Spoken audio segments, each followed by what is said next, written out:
don't think we've ever done a video on Benedict, the light weapon master. I know we've done videos on the dark one, the wind one, the water one, the fire one. I don't think we've ever done a light one, so today we're going to take a look at some light weapon master gameplay. If you guys don't know what he does, if you guys are unfamiliar with him, he's got first skill, like the other ones, is a multi-hit with a heal block. Second skill is a multi-hit with a brand. Well, you're going to see right here. Well, that's actually part of his passive, though. So that was part of his second skill. And his you know, let's just take a look at what he actually does. Let's just take a quick recap. So the first skill, like I mentioned, is a multi-hit heal block. This second skill is 4 hits. It's the first one does a brand, and then 3 more times damage increases if the enemy's HP condition is bad, which actually plays really nicely with his passive. So passive final strike attacks additionally when you attack an enemy on your turn. This attack, so he attacks quite a large number of times overall. Last attack absorbs 30% of the enemy's target's attack bar if the enemy's HP exceeds 30%. Deals damage that ignores target's defense if it's 30% or below, which is why you saw that last hit in the first segment. The last hit did significantly more damage than the other ones. Between the damage increasing as the enemy's HP condition gets lower, and then also if the enemy's HP condition is over below 30% with the last hit, he's just going to completely ignore the defense. So next match, looks like the player on the right-hand side is looking to control, except that Benedict is not really a control. He's got a little bit of control with skill 3, but they ban out the player on left-hand side was trying to outspeed, but they didn't ban the speed leader. That's, you know, is going to be on Swift. He's there with Ganioki. You know that's going to be on Swift, so they really should have considered banning the speed lead, the water Ryu. I'm not sure why they didn't do that. And then here, if you see right there, you guys see, he absorbed the attack gauge instead of doing ignore defense because the monkey was higher than 30% HP. So one of the things is, like, if they're already low on HP, you have a decent chance to kill them anyway, even if, like, you don't ignore defense. So I don't think that they really needed that, like, extra ignore. I mean, maybe they needed a little bit of the ignore defense, but it really didn't do. It really wasn't something that, like, made the match, right? Like, oh my God, well, you wouldn't have won if it wasn't for that ignore defense from the last hit. I think that there's a lot of things that they could have brought in the Benedict spot to do just as well, maybe even better here, to be honest. I don't think that the Benedict was. It's not that I'm saying he's bad. I just don't think he's like anything crazy ridiculous. As far as LD5s are concerned, there's some crazy ridiculous LD5s. I mean, we compare him to the dark one. The dark one's just absolutely definitely stronger. The dark one's got like every debuff under the sun and a speed lead and everything. Benedict's like, I do the same thing that a lot of other units in the game. I mean, not the same thing as because no one else does exactly the same thing as he does, but he does similar stuff to a lot of the other units in the game. Not even talking about like LD5s. I'm talking about like a lot of the other like normal element units. He's just a single target bruiser. He does some ignore defense. He does some control. So let's see some more. This person on the left-hand side. Wow. That seems like a weird combination of units together. I wouldn't have picked the Dark Pioneer there. I would have picked something else. This is just personal preference. Not really personal preference, though. You use the Dark Pioneer with control units. I just wouldn't have gone for that. I mean, let's see how it plays out. They do have a lot of steel beneficial effects, but I think we're just going to see his opponent win, to be honest. I think that's what's going to happen. I think we're just going to see his opponent win. I don't think he's got this. I think as soon as they take the Benedict out, you know, he's got a little bit of ignore defense, but we're going to see the Bulwark do some damage. I mean, not damage, but we're going to see the Bulwark be very valuable right now. Okay. Reach some HP. They just got to do a little... Oh, we got the freeze there. Just got to do a little bit more damage to the Benedict. Take the Benedict out. Didn't get the... Oh, he's got the counter. Okay. But yeah, I just don't see... I think he lost at the pick ban phase, in my opinion. I think he lost at the pick ban. All those LDs, and maybe he just wanted to play with all his LDs, but the problem is that if you play with all your LDs, that doesn't necessarily mean... look how strong he made the Bulwark right there. If you just pick all LDs, that doesn't necessarily mean that you win. They have to make sense together. And they have to make sense overall in the comp against the comp that you're playing against. I think this is a lesson that a lot of people can learn. Yeah, you can't just pick a whole bunch of LDs and expect to win. Veligil, this guy's Veligil first pick. No, don't Veligil first pick. Oliver would have been a much better choice for first. I'm not saying don't pick Veligil ever. I'm saying, why would you first pick? I'm just complaining. Oh, this is just like every other bagel video.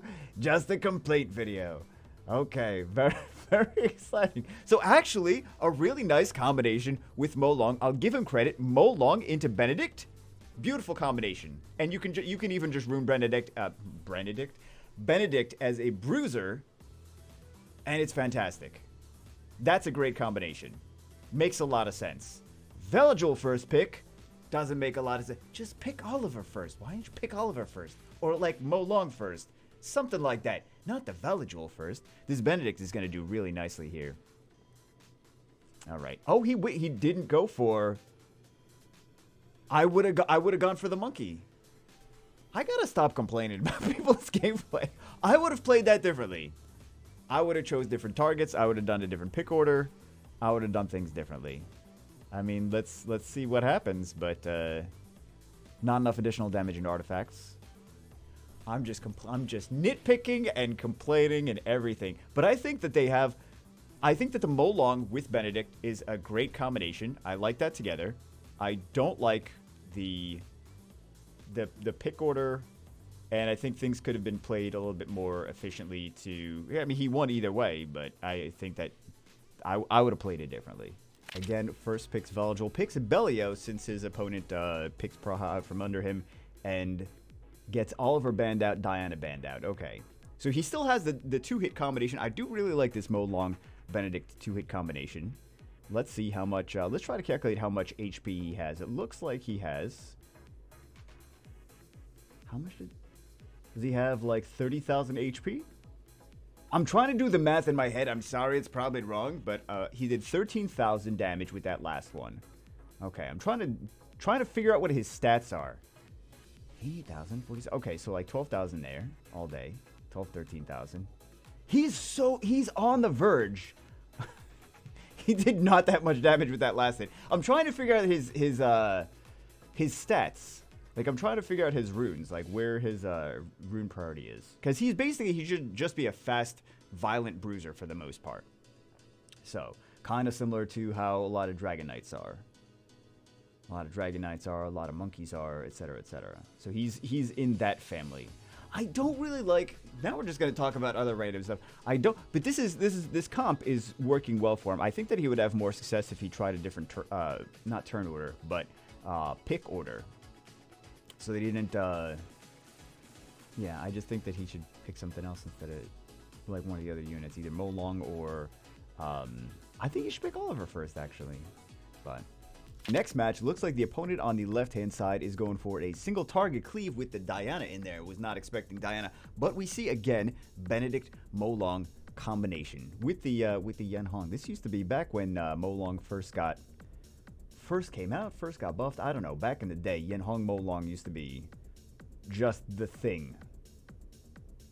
Just that thing. Okay, so let's see. Can Oliver go crazy? Absolutely ridiculous. Didn't kill Benedict. Wusa gets... Oliver doesn't go crazy. Wusa gets the immunity up. Didn't kill Benedict. That would have been a very different game if that... Guys, are you ready for the quote of the day? That would have been a very different game if that went differently. Oh, you don't say. That would have been a different game if that went differently. I would have thought that would have been the same game if that went differently. So, he didn't kill the Benedict, though, which allowed Benedict to start doing his nonsense. Also, didn't go crazy with the Oliver getting 9,000 turns in a row, which Oliver can do. That's why he's been getting banned a lot this season, because he gets potentially pretty ridiculous. But the Wusa came in and did his immunity. That would have been a very different game if that went differently. Same guy on the right-hand side as the last one, picking things. The player on the left-hand side is picking the things that player on the right-hand side was picking the last match. Player on the right-hand side is picking the things that the player on the left... It's a different player on the left-hand side. But they did also pick the dashes, which the other player in the last match that we saw had picked out. So, gets a lot of damage on that. Finishes off with the Molong. Okay. It looks like this might be just enough for this to... I kind of want to call it game already. Because they do have enough sustain over there. They have enough sustain. They have this Shungpung as well. Like, the Yenhong is going to do quite a bit here. The turn cycling and the turn denial with the Shungpung, that alone is enough to win the match against those 3 units, in my opinion. So, yeah, I don't even think, like, if they didn't even have all 4 of those units, it's already game. It's already been game. Yeah, let's see how much damage he does there. 17,000. Okay. So it looks like this one's more of an aggressive style. Well, he did have the defense break there as well. But anyway, that's for this one. That's Benedict, the Light Weapon Master. I hope you guys enjoyed. What do you guys think about him? I think that he's a decent single target bruiser in the same likes of like the Monkey Kings and the Dragon Knights and stuff like that. I don't think he's anything too crazy OP. I don't think he's super terrible either. I think he's...